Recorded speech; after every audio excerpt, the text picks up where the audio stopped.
안녕하세요. 오늘도 구역장 교육 시작하도록 하겠습니다. 오늘 함께 공부할 구역장 교육 책은 구역장 바로 세우기 책입니다.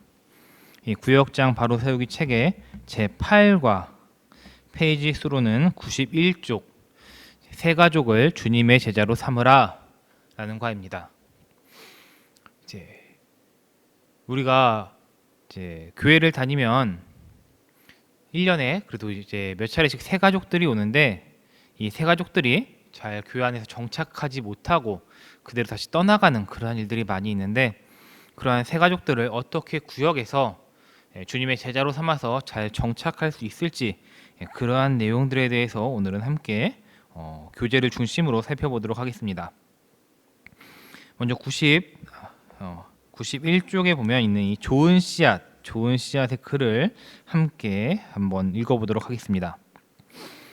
어느 목사님이 냉면이나 먹을까 하고 음식을 찾던 중 한 근사한 음식점을 발견하였습니다. 음식점에 들어서자마자 나비 넥타이를 맨 종업원 2명이 달려나와 차문을 열어주며 사장님 어서 오십시오 하고 맞아주었습니다. 자리에 앉으니 여 종업원이 육수와 물수건을 제공하며 주문을 받았습니다. 이쯤 되자 목사님은 이런 곳에서 냉면 한 그릇만 주문하는 것이 쑥스럽게 느껴지기 시작했습니다. 목사님은 미안한 마음에 저 냉면 한 그릇만 주세요 하고 종업원의 눈치를 살폈습니다. 목사님은 종업원의 안색이 달라질 줄 알았지만 그 종업원은 얼굴 한번 찡그리지 않고 알겠습니다. 사장님 무슨 냉면으로 하시겠습니까? 하면서 연신 미소를 짓는 것이었습니다. 그리고 냉면이 나오자 옆에 서서 식초와 겨자를 따라주고 가위로 면발을 정성껏 잘라 주었습니다.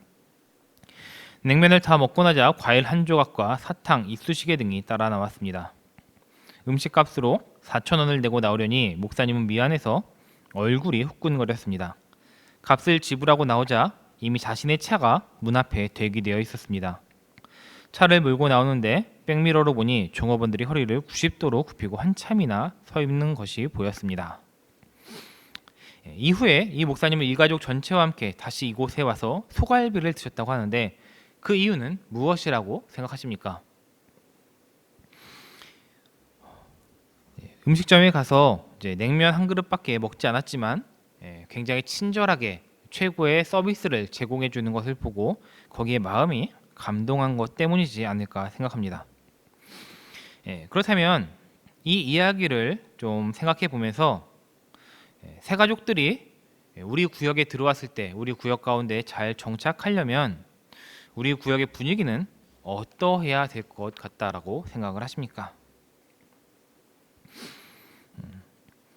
그 새 가족을 잘 환대해 주면서 굉장히 밝고 가족 같은 그러한 분위기가 나면 아마 잘 정착되지 않을까요?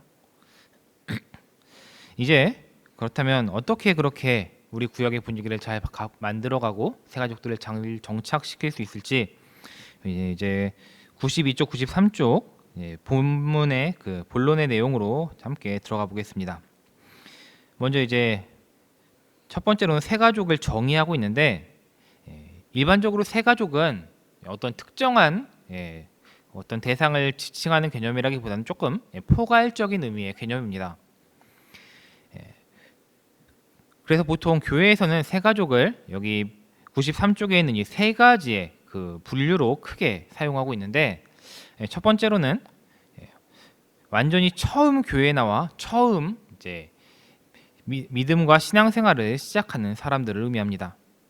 그래서 이러한 사람들은 교회와 신앙의 경험이 전혀 없는 사람이기 때문에 이러한 사람들은 정말로 신앙의 아주 기본 기초에서부터 가르쳐야 됩니다. 그리고 두 번째는 우리 교회에 처음 온 사람입니다. 원래 다른 교회에 이제 다니다가 이제 어떤 이사나 직장이 옮겨지거나 어떤 다른 특별한 이유로 이제 우리 교회로 옮겨서 우리 교회에 처음 출석하는 사람들입니다. 이러한 사람들은 원래 그 믿음과 신앙이 있었기 때문에 그 구역 안에서 구역 식구들과 잘 어울릴 수 있도록 그런 적응만 잘 시켜주면 교회 안에서 충분히 또 활발하게 활동할 수 있는 사람들입니다. 그리고 세 번째는 비활동적인 신자인데, 이 사람들은 교회에 다니다가 현재 신앙생활을 쉬고 있는 그러한 사람들입니다. 뭐 흔히 하는 말로 이제 가나안 성도라고도 하는 그러한 사람들인데, 이분들은 과거에 신앙생활 하다가 이제 신앙을 이제 잠깐 이제 내려놓고 있는 그러한 분들이기 때문에 다시 결심하고 재출발하기 위해서 이제 교회를 다시 찾아온 사람들로서 그들을 잘 붙잡아 주면 또 그분들도 다시 예전의 그 신앙의 열정을 회복하고 또 교회 안에서 열심히 활동할 수 있는 사람들입니다. 이렇게 교회에는 크게 세 부류의 그런 세 가족들이 존재한다고 할 수 있습니다. 그런데 왜 세 가족들이 교회에 오면 등록만 하고 이제 슬그머니 다 어딘가로 사라져 버리는 걸까요? 한 통계에 따르면 성인 200명이 출석하는 교회의 경우 1년에 성인 출석수의 한 30% 정도가 등록을 하고 정착률은 그 등록수의 30%를 넘지 못한다라고 얘기합니다. 즉 성인 200명이 출석하는 교회 같은 경우에 매년 한 60명이 새로 등록을 하는데 그 중에 한 20명 정도만 정착을 한다는 것입니다.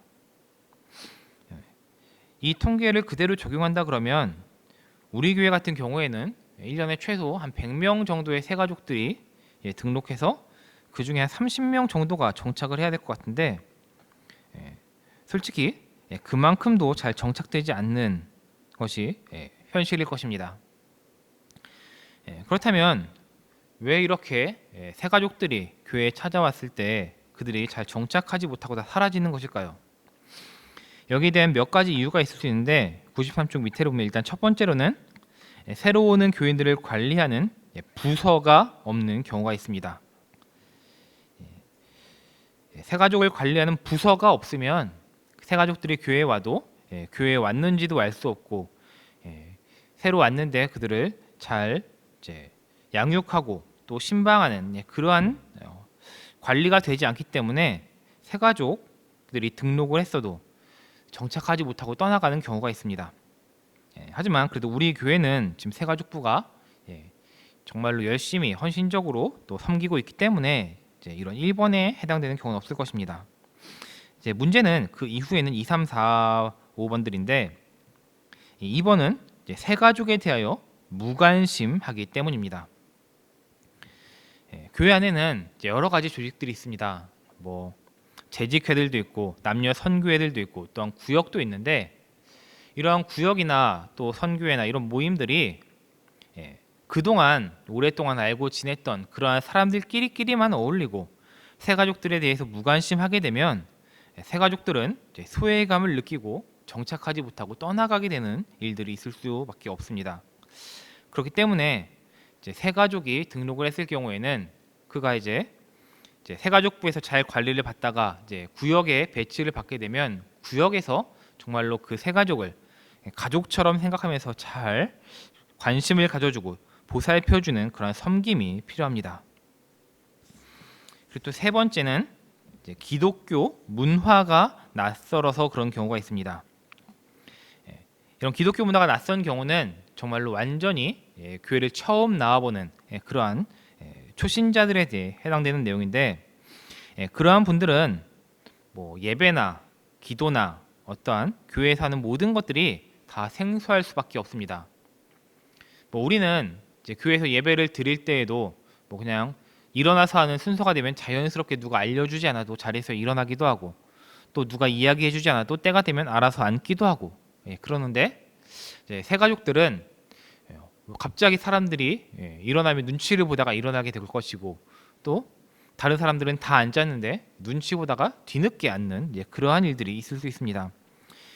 그렇게 이제 교회의 문화가 낯설고 또한 그것들을 잘 설명해 주는 사람이 없으면 소외되는 그런 느낌을 받게 되고, 그래서 교회를 떠나가는 그런 일들이 있을 수 있습니다. 그렇기 때문에 이제 새 가족이 등록을 하게 되면 구역 식구들이 그 사람과 이제 몇 주 동안은 그 사람이 교회에 완전히 적응하고 익숙해질 때까지는 함께 예배를 같이 드려주면서 그러한 교회의 문화들을 잘 설명해주고 이끌어주는 것들이 필요합니다. 그리고 네 번째는 이제 기존 신자들이 마음의 문을 열지 않고 폐쇄적인 경우들이 있습니다. 비록 이제 초신자가 아니라 다른 교회에서 열심히 신앙생활하다 오신 분들이라 할지라도 이제 새로 교회에 왔는데 교회에 있는 기존 신자들이 그 새로 오신 분에 대해서 마음을 받아주지 않고 폐쇄적이고 또한 그를 배척하게 된다면 그 새로 전입하신 그 성도가 아무리 교회 안에서 열심히 또 신앙생활 하고 싶어도 마음의 상처를 받고 낙심하고 떠나갈 수 있는 그런 일들이 있습니다. 그리고 다섯 번째는 교회의 분열과 불신 풍조 때문이다라고 되어 있는데, 교회 중에 혹 이제 교회 안에서 뭐 파가 나뉘어서 다툼을 벌인다거나 또 분란이 있다거나 문제가 있는 경우에는 그러한 이제 뒤숭숭한 분위기 때문에 교회에 대해서 또 마음이 어려워져서 교회를 떠나가는 경우들이 있습니다. 그리고 여섯 번째로 사람의 활용 가치를 보고 차별적인 대우를 하기 때문이다 라고 되어 있는데, 우리가 교회 안에서 모든 성도들을 다 주님의 마음으로 똑같이 차별 없이 그들을 품어주고 섬겨주어야 하는데, 세상적인 그러한 시선을 가지고 뭔가 여러 가지 재능이나 달란트가 있는 사람들, 또 어떤 사회적인 지위가 있는 사람들, 좀 그런 사람들을 좀 차등하여 차별적으로 대우를 한다고 한다면, 그렇지 못하는 사람들 같은 경우에는 차별 대우를 받고 마음의 상처를 받고 떠나가는 일들이 발생할 수 있습니다. 그렇기 때문에 교회는 결코 사람을 어떠한 세상적 기준으로 차별하여서는 안 되고 주님의 마음으로 모두를 동등하게 품어주고 섬겨줘야 합니다. 그리고 일곱 번째는 교회의 시설이 열악하거나 새가족을 위한 프로그램이 전무하기 때문에 그들을 잘 섬겨주지 못해서 떠나가는 경우들이 있습니다. 우리 교회는 그래도 새가족 부서는 굉장히 잘 섬겨주고 있기 때문에 새가족들을 잘 품어주고 그들을 차별하지 않고 잘 영접해주는 일만 구역에서 잘 감당해 준다면 새가족들이 그렇게 교회를 떠나가지 않고 잘 정착할 수 있을 것이라고 생각합니다. 자, 그렇다면 이제 94쪽 중간 부분에 보면 새가족이 왔을 때 왜 꼭 그렇게 새가족을 특별 관리하고 새가족을 교육해야 될 필요성이 있는가에 대해서 이야기하고 있는데, 새가족을 특별히 교육해야 되는 그 필요성은 어린아이도 태어나면 그 아이가 장성할 때까지는 가정에서 그 아이를 특별하게 양육하는 것이 필요하듯이 교회 공동체 안에서도 아직 믿음이 연약한 새가족들은 그 교회의 문화와 또한 믿음과 신앙에 적응할 그 기간 동안 그들을 특별히 교육하고 양육하는 필요성이 필요합니다. 그래서 첫 번째로는 사단의 유혹과 시험에서 그들을 보호하기 위해서 이런 새가족 교육이 필요합니다. 밑에 있는 베드로전서 5장 8절에서 9절 말씀을 보면, 근신하라 깨어라 너희 대적마귀가 우는 사자같이 두루다니며 삼킬 자를 찾나니 너희는 믿음을 굳건하게 하여 그를 대적하라. 이는 세상에 있는 너희 형제들도 동일한 고난을 당하는 줄을 알미라 하고 말씀하고 있습니다. 이 말씀처럼 우리의 대적 마귀는 항상 우리를 넘어뜨리고 삼키려고 기회를 틈타고 있습니다. 그런데 이제 새가족은 기존 성도들보다 믿음과 신앙이 연약한 분들이기 때문에 훨씬 더 이러한 사단들에게 또 넘어가고 이제 어려움을 당하기가 쉽습니다. 그렇기 때문에 이분들이 이러한 사단의 그 공격들을 이겨낼 수 있을 만큼 믿음과 신앙이 성숙할 때까지 그들을 특별히 또 양육하고 교육하는 것들이 필요한 것입니다. 또한 두 번째로는 주님께서 양육을 명하셨기 때문입니다. 그 밑에 말씀을 보면, 그러므로 너희는 가서 모든 민족을 제자로 삼아 아버지와 아들과 성령의 이름으로 세례를 베풀고 내가 너희에게 분부한 모든 것을 가르쳐 지키게 하라. 볼지어다 내가 세상 끝날까지 너희와 함께 항상 함께 있으리라 하시니라 하고 말씀하고 있습니다. 주님은 우리에게 가서 모든 민족을 제자로 삼아서 분부한 모든 것을 가르쳐 지키게 하라 하고 말씀하셨습니다. 또한 베드로에게는 내 양을 먹이라, 치라, 그리고 다시 먹이라 하고 말씀하셨습니다. 그렇기 때문에 우리는 이러한 주님의 말씀을 받들어서 우리에게 주어진 그러한 어린 양들을 그들이 성숙하고 성장할 때까지 먹이고 양육할 그러한 의무가 있는 것입니다. 또한 95쪽으로 넘어가서 세 번째로 보면, 그들이 성숙한 그리스도인으로서 자라가게 하기 위함입니다. 그 밑에 디모데 후서 말씀을 보면 내가 많은 증인 앞에서 내게 들은 바를 충성된 사람들에게 부탁하라. 저희가 또 다른 사람들을 가르칠 수 있으리라 하고 말씀하고 있습니다.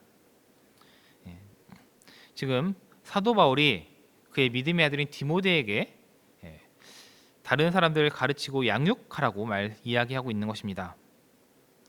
그러면 그들이 또 다른 이들을 양육할 수 있다는 것입니다.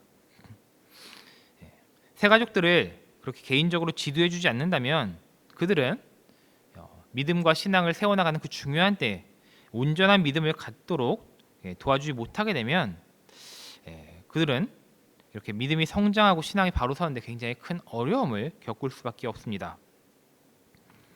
그래서 이때에 그들을 잘 양육하고 가르쳐야 그들이 성숙한 그리스도인으로 자라고 또한 교회 안에서 또 성숙한 그리스도인으로서 또 맡은 바 역할들을 능히 잘 감당하는 그러한 일꾼이 될 수 있는 것입니다.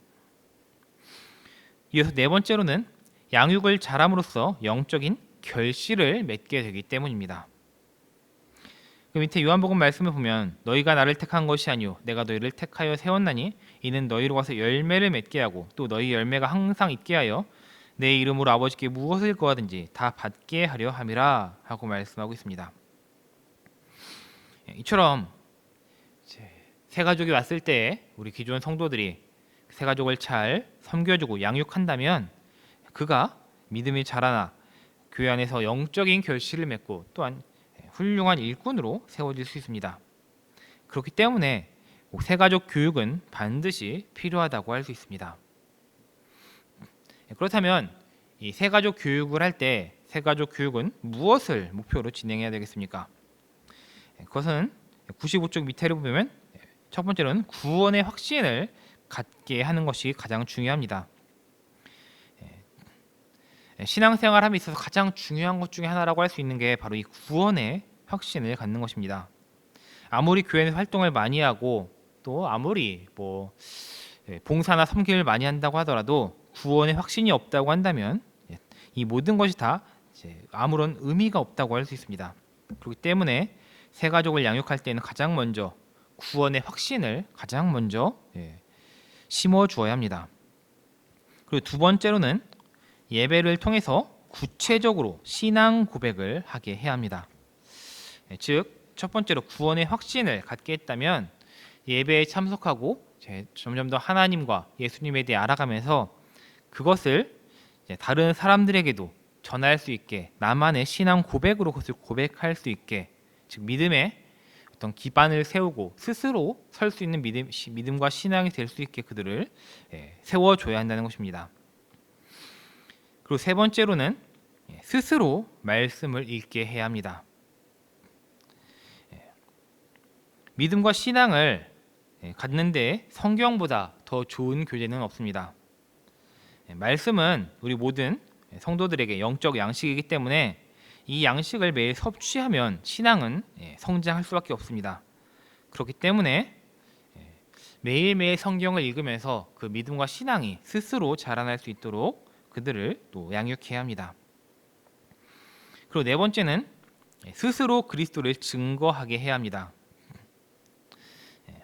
새 가족을 양육한다는 것은 그 사람을 그냥 교회에 정착만 시키는 데 있는 것이 아니라 그 사람을 정말로 한 명의 믿음의 사람으로서 세우는 데 목표가 있는 것이고 또 그 사람이 신앙적으로 성숙한 믿음의 사람이 되었다면 이제 그 사람은 이제 나 혼자만 신앙생활하는 것이 아니라 밖에 나가서 또 복음을 전할 수 있는 그러한 사람이 되어야 합니다.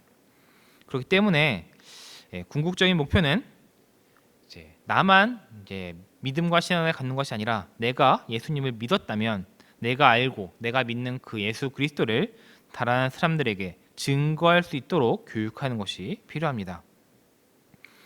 그리고 마지막 다섯 번째는 봉사하도록 해야 합니다. 그리스도인의 생활 가운데에서 봉사는 굉장히 중요한 것입니다. 내가 받은 은사대로 섬김의 자세로 교회와 또한 이웃에 대해서 봉사할 수 있어야 합니다. 그래서 새 가족들이 새 가족 교육을 받으면서 내가 나를 양육해주는 사람들에게 섬김을 받기만 하는 것이 아니라 이제 내가 받은 섬김대로 내가 가진 달란트를 가지고 또 다른 사람들을 섬기고 봉사하고 헌신할 수 있도록 그들을 양육하는 데에 목표를 가져야 합니다. 그리고 이제 97쪽부터는 이제 새가족부 관리 운영인데 이제 이 부분은 이제 구역에서 진행되는 내용이 아니라 이제 새가족부에서 진행되어야 할 사안들이기 때문에 그냥 한번 살펴만 보시면 될 것 같고, 이제 중요한 것은 이제 방금 말씀드린 이런 새가족 교육이 새가족부에서만 진행되고 새가족부에다 모든 걸 맡겨놓는 것이 아니라 구역 안에서도 함께 진행될 수 있어야 한다는 것입니다.